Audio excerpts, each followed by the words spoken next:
Bom dia, sexto ano. Agora nós vamos mudar um pouquinho o foco dos nossos estudos, vai mudar um pouquinho dos conteúdos que começamos durante esse ano letivo. E agora a gente vai conhecer um pouquinho desse período lá da antiguidade, lá do início, logo no início da humanidade, após a pré-história, que é o que nós estudamos primeiro, nós vamos conhecer como se dava a vida na Grécia. E aí, o nome do nosso conteúdo é A Vida na Polis, vocês vão acompanhar a partir da página 150. Então, vamos lá. Olha só, como nós já vimos lá desde o início, os historiadores, eles costumam dividir a história em períodos. Eu acho que vocês devem lembrar que eu falei que a gente estudou, acho que logo nos primeiros conteúdos, no início do sexto ano, vocês estudaram os períodos da história, que o primeiro seria a pré-história, depois a antiguidade ou idade antiga, logo após Idade Média, vocês ainda vão conhecer, depois a Idade Moderna, até a Idade Contemporânea, que é que é o nosso tempo, é chamado de contemporâneo porque faz parte do mesmo tempo. Então, essas são as divisões da história e a antiguidade, que é o que nós estamos dando início agora, é um período que vai lá do surgimento da escrita, em torno de 400 anos antes de Cristo, até a queda do Império Romano.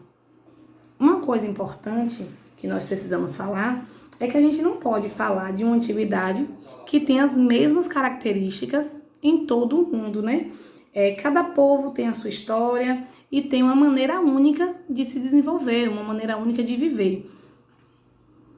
Então, que fique claro que agora essa antiguidade de que nós estamos falando, que é chamada até de antiguidade clássica, é a antiguidade que nas correntes historiográficas se fala das experiências, se tem como referência as experiências humanas no continente europeu. Então, essa antiguidade que nós vamos estudar agora se relaciona aos povos gregos e romanos. Então, que fique claro que não só existia a antiguidade dos povos gregos e romanos e todas as pessoas viviam iguais aos gregos e romanos. Mas, quando se fala em antiguidade clássica, é a referência que os historiadores têm, são os povos do continente europeu, que é a antiguidade de gregos e romanos. Então, gente, quando nós estamos falando dessa antiguidade clássica, estamos nos referindo aos povos que a sua influência cultural ainda pode ser percebida hoje, em todo o Ocidente, em toda a cultura ocidental, em diferentes campos do saber, como artes, idiomas, política, entre outras coisas. Então, agora nós vamos conhecer as primeiras comunidades gregas, vocês podem acompanhar lá na página 151 do livro de vocês. Olhem só. Então, a Península Balcânica e as ilhas que formam o território grego, por diversos povos seriam aqueus, eólios, jônios e dórios.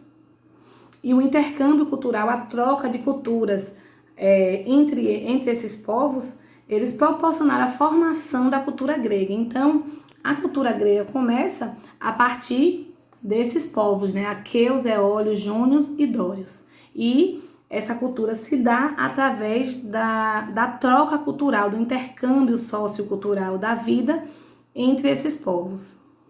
Então, eles tinham um relevo montanhoso e essa ideia de fracionamento político seria divisão política em cidades-estados. Cidades-estados, gente, são cidades que se governam sozinhas, sem apoio de outras.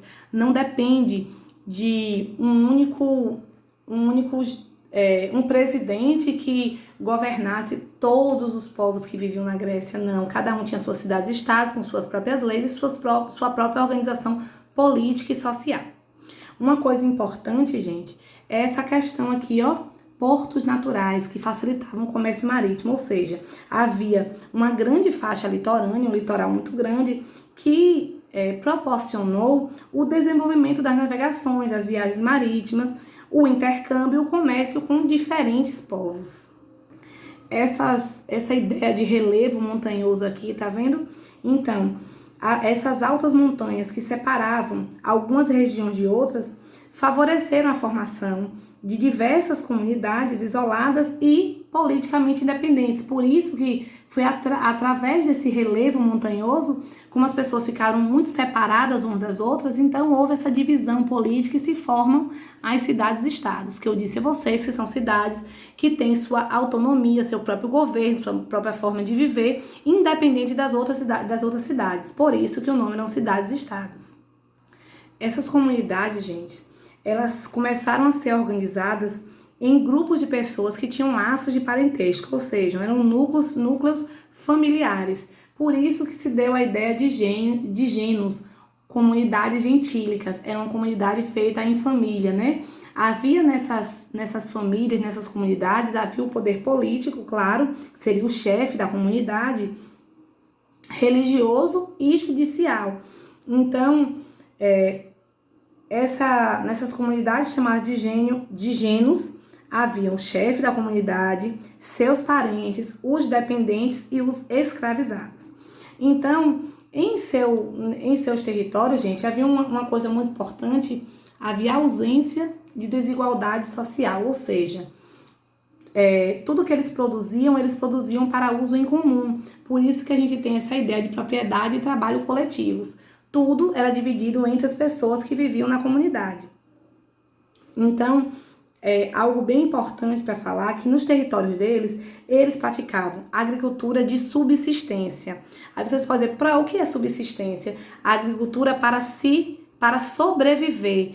Então, eles não plantavam para vender, eles plantavam para sobreviver e dividiam entre si, né? Ainda tinha a criação de gado e a produção de objetos como vasos de cerâmica e vestimentas. A ideia deles era que tudo que eles produzissem era para que todos tivessem uma vida com qualidade, ou todos pudessem se alimentar, pudessem ter onde morar. Por isso que fala em ausência de desigualdade social. Não havia desigualdade social. As pessoas tinham a mesma, tirando os escravizados, né?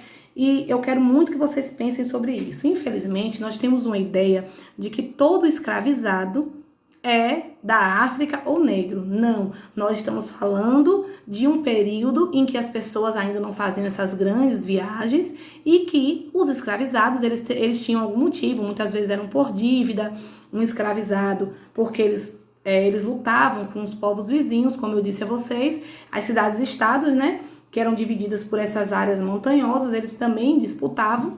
Então, o escravizado que existia em Roma, nesse período, fique claro para vocês, eram brancos iguais às pessoas que viviam entre eles. Não pense na escravidão ou escravização de seres humanos de negros, não. A escravidão de negros africanos veio após as viagens marítimas que vocês vão estudar no ano que vem. No 7º ano vocês vão entender essas viagens marítimas, mas é muito tempo depois. Então, desde que o mundo é mundo, existe escravidão, e essa escravidão não necessariamente tem que ser negra. Vocês precisam trabalhar isso na cabeça de vocês para entender. Então, havia uma ausência de desigualdade social, ou seja, todos viviam iguais, a propriedade e o trabalho era coletivo, todos tinham direito à terra para morar, para plantar, e tudo que eles faziam eles dividiam entre si. Só que aí é que chega um momento que o genos começa a se desintegrar. Lembra que eu falei que esse período da Grécia, que é chamado de período homérico, era dividido em cidades-estados, né? Cada cidade tinha sua forma de organização, só que houve um momento em que houve um grande crescimento populacional, começa a ter muita gente, né? E aí começa uma disputa por terras mais férteis, né? Haviam poucas terras férteis. O que é terra fértil? Terra boa para o plantio. Então começam essas disputas por terras férteis, né? E o que levou a alguns genos começar a dominar outros genos. E aí começa a divisão das terras, desigualdade social, e daí surge a propriedade privada. Gente, quando eu falo em propriedade privada é porque hoje é assim que nós vivemos. Nós temos uma casa, essa casa é nossa, ninguém pode invadir. Se os pais de vocês tiverem sítios, fazendas, é deles e não pode ser invadido por outra pessoa, foi comprada. A propriedade privada é quando eu compro aquela terra e essa terra é minha. Antigamente, no início do mundo, com tanta terra para viver, as pessoas não dividiam as terras assim. Todo mundo poderia usar, todo mundo poderia plantar, mas nesse momento começa a haver muita gente, um crescimento populacional muito grande, pouca terra fértil, e começa essa disputa por terras, né? Então, um gênero começa a dominar os outros gêneros, e aí, com o tempo, os chefes de comunidade começavam a acumular mais vitórias, começaram a se tornar reis, e aí eles começam a governar com o apoio de uma assembleia composta por guerrilheiros. Eu coloquei umas imagens aqui para vocês entenderem como era essa comunidade gentílica. Vejam só. Os gênios, na época dos gênios, havia uma propriedade comunitária. A terra todo mundo poderia usar. Uma igualdade social, todos eram iguais. E nos gênios havia os laços consanguíneos, eles eram parentes, não foi isso que eu disse logo no início? Então, havia o pater, pai clânico, ou seja, ele era o chefe político e religioso dos gênios, né? Esse pater aqui era quem dominava toda a comunidade. E daí, eles formavam conjuntos de frases, tribos. Só que aí houve um momento em que a unificação de gênios sob o governo de um mesmo rei, não é isso que eu falei? Um gênios começa a dominar outros gênios e vem um único rei, né? Então, quando eles unificam tudo isso, se dá origem a essas cidades que são conhecidas como polis. Então, polis seria o plural de polis. Polis é o mesmo que cidades-estados. Então, nós vamos entender como se dá essa formação, como as pessoas viviam na polis.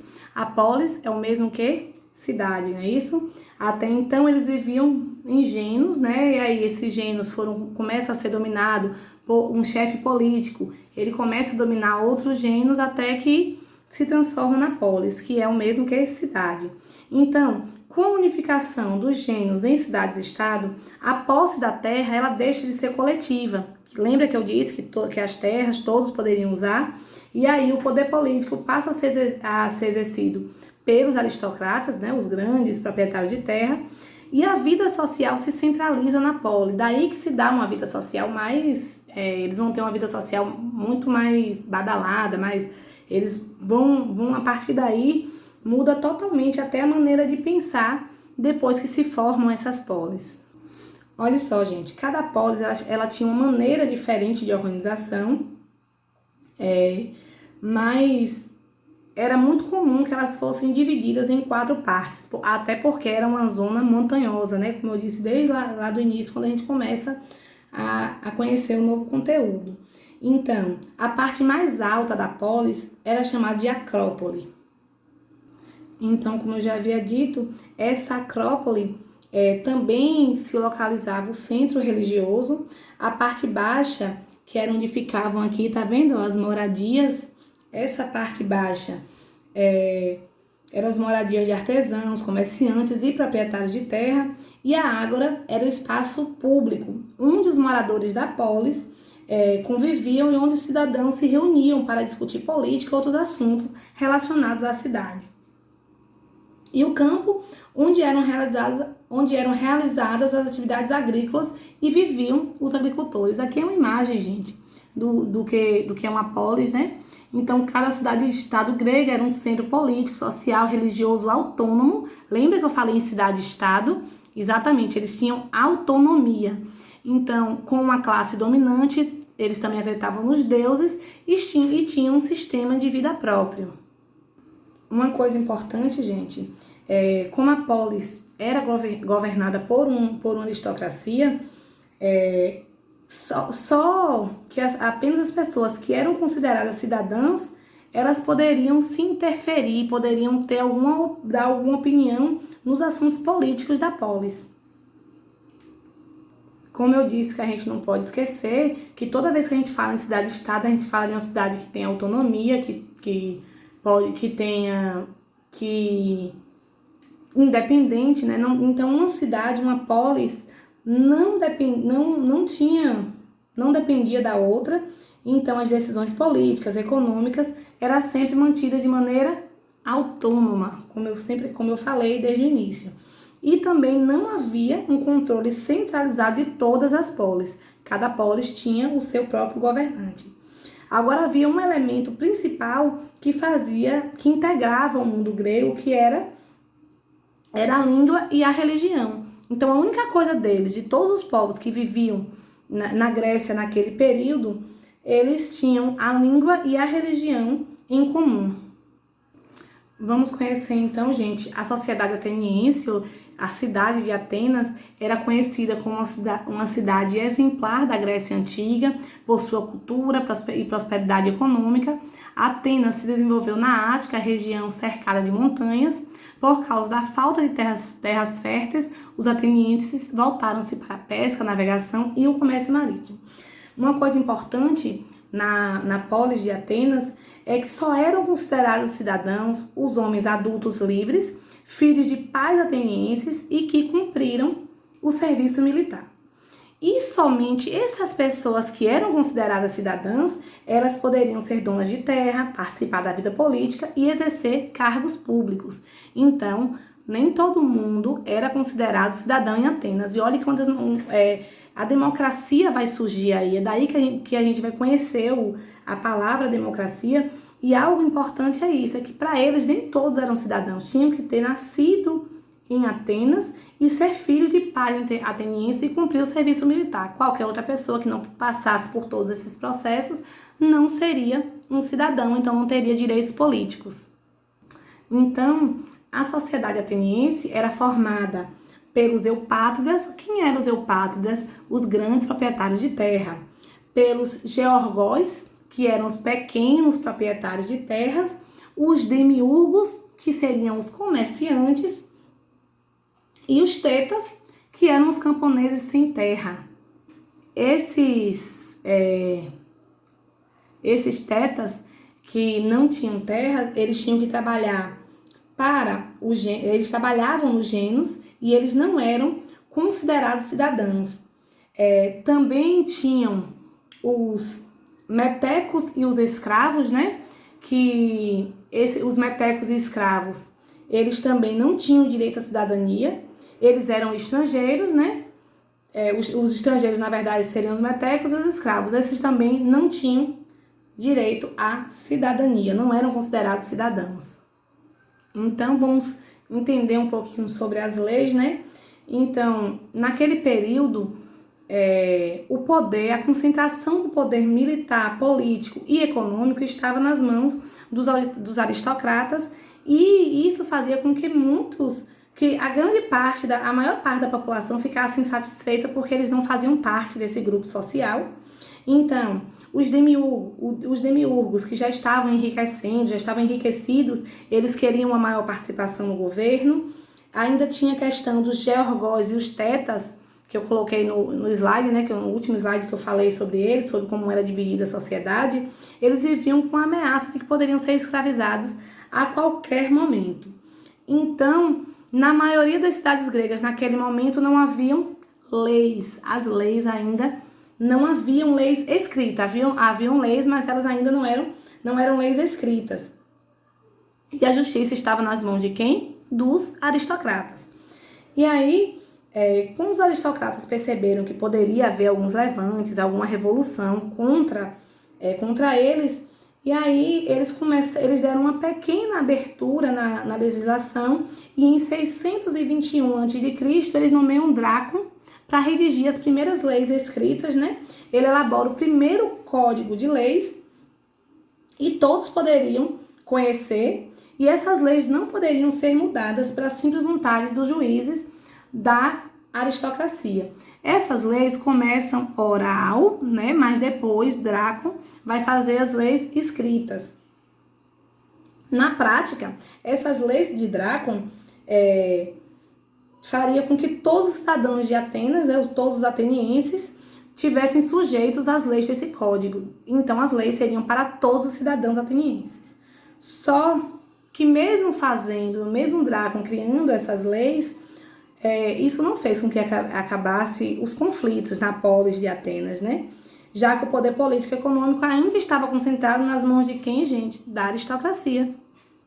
Então, só a partir de Solon, gente, é que que se começa a aprofundar as reformas políticas. Solon ele redigiu novas leis e uma das mais importantes é que ele aboliu a escravidão por dívidas. Quem tivesse devendo a polis não seria mais escravizados. E ele libertou os devedores da prisão e determinou a devolução de terras confiscadas pelos credores. Então, assim, as pessoas que perderam suas terras por dívida, elas tiveram direito a ter as suas terras de volta. Ele também dividiu a sociedade em 4 classes sociais, isso é importante, mas também Solon tirou aquela ideia de que só poderia ser um cidadão se tivesse tivesse nascido em Atenas, tinha que ser um ateniense ou filho de ateniense. Não. Ele vai mudar essa lei e vai dizer que todo aquele que for rico tem direito a participar no governo. Não é tão legal, né, gente? Infelizmente ainda tinha essa ideia de só ser cidadão quem era rico, mas já mudou um pouquinho, não era mais só o nascimento que ia definir se poderia ser cidadão ou não. E também ele permitiu aos tetas que tivessem também direito à cidadania, que até então eles não tinham. Então, ele divide a sociedade em 4 classes sociais e instituiu o princípio da eunomia. Ele criou órgãos legislativos, a bulé ou conselho dos 500 era que preparava as leis e a eclésia, que é uma assembleia popular que ia votar essas leis. Então, ou seja, essa eclésia, todos que eram considerados cidadãos poderiam participar e a bulé era formada inicialmente por 400 homens eleitos e cabia a essa bulé propor as leis e a eclésia deveria aprovar ou não. Então, gente, ainda assim, as reformas de Solon não diminuíram as tensões sociais, pois os cidadãos mais pobres, eles continuavam excluídos da vida política, não é isso? Então, a partir de 508 a.C., Clístenes, ele vai assumir o poder e nesse contexto é que vai haver uma grande revolta liderada por ele e a partir dele vai se instituir a democracia na cidade. Aí nós vamos entender o que é a ideia de democracia. E por isso que eu disse, a democracia surge em Atenas.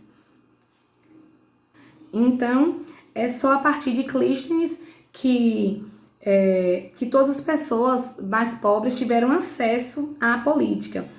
As reformas políticas de Clístenes, gente, tiraram aquele critério de ter dinheiro, de riqueza, para participar nos assuntos políticos por critérios regionais. Então gente, esse modelo de cidade, de todos terem direito, de terem acesso, independente da condição financeira, à política e todos se tornarem cidadãos, mais tarde, esse modelo seria chamado posteriormente como democracia. A democracia vem do grego demos significa povo, e cracia governo. Então, seria governo do povo. É daí que hoje nós vivemos assim. Todos os cidadãos no Brasil não têm direito a votar, independente de classe social, de origem, de cor, todos podem votar. Essa seria a ideia de democracia. O que seria democracia? Seria todos os cidadãos ter direito à participação política. E essa democracia, gente, essa democracia ateniense, ela vai ser consolidada no governo de Péricles, que foi ele que institui a remuneração em dinheiro para os ocupantes de cargos públicos. Então, é a partir daí que se dá essa ideia. Quem é que ocupa os cargos públicos? Vamos colocar agora o que nós estamos vivendo. Agora, no mês de novembro, nós teremos eleições para prefeito, vereadores. Esses também vão ocupar cargos públicos por um tempo, né? Um tempo pré-determinado. Então, essa ideia de remuneração para os cargos públicos foi a partir de Péricles. E é daí que vai surgindo esses cargos públicos em que todos os professores, as pessoas os agentes, assistentes administrativos, toda função, tudo que precisa acontecer, que precisa ter em uma cidade, que naquele momento, nós estamos falando lá do período grego, antes de Cristo, seria a polis, era assim que era chamado, foi a partir de Péricles, né, que instituiu essa ideia de remunerar, de pagar para as pessoas trabalharem. Assim como marinheiros, soldados, ele realizou várias obras gerando emprego e ele estimulou também o desenvolvimento intelectual e artístico na polis de Atenas. Então, vamos perceber que a partir desses cidadãos pobres terem direito ao pagamento, eles puderam participar ativamente da vida política de Atenas. É importante também notar que a democracia ateniense ainda não acolhia a participação daqueles que não eram vistos como cidadão da polis, ou seja, as mulheres, os estrangeiros e os escravos ainda não eram cidadãos. Veja que era uma democracia que incluía ou tentou incluir ao máximo as pessoas, independente da condição financeira, mas mulheres não tinham direitos, não eram cidadãs, os estrangeiros e os escravos.